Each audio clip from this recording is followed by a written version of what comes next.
And what are we doing instead? At Copenhagen, this December, weeks away, a treaty will be signed. Your president will sign it. Most of the third world countries will sign it because they think they're going to get money out of it.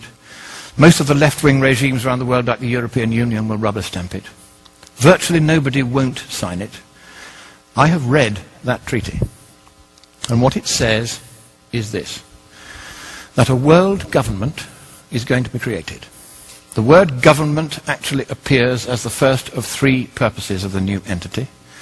The second purpose is the transfer of wealth from the countries of the West to third world countries in satisfaction of what is called coyly a climate debt. Because we've been burning CO2 and they haven't, and we've been screwing up the climate. We haven't been screwing up the climate, but that's the line. And the third purpose of this new entity, this government, is enforcement.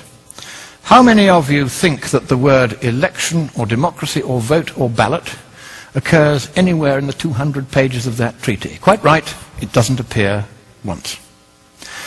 So at last, the communists who piled out of the Berlin Wall and into the environmental movement and took over Greenpeace, so that my friends who founded it left within a year because they'd captured it.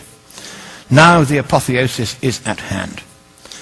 They are about to impose a communist world government on the world.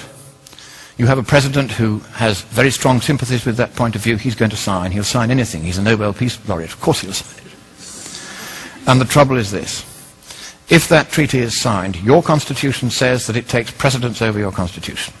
And you can't resile from that treaty unless you get the agreement of all the other states parties. And because you'll be the biggest paying country, they're not going to let you out.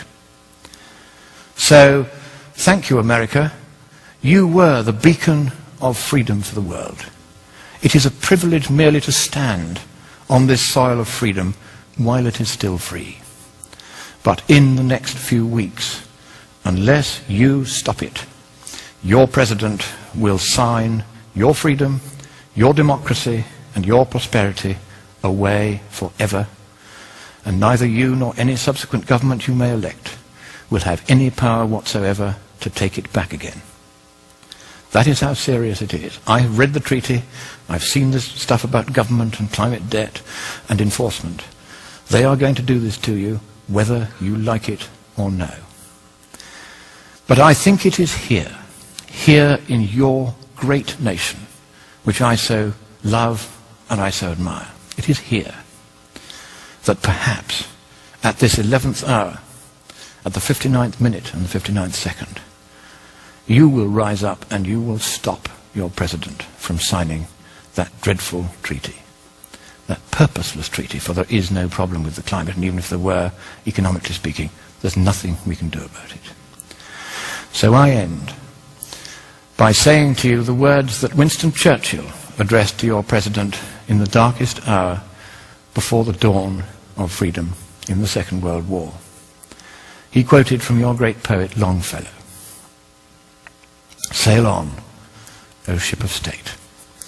Sail on, O Union, strong and great. Humanity, with all its fears, with all the hopes of future years, is hanging breathless on thy fate."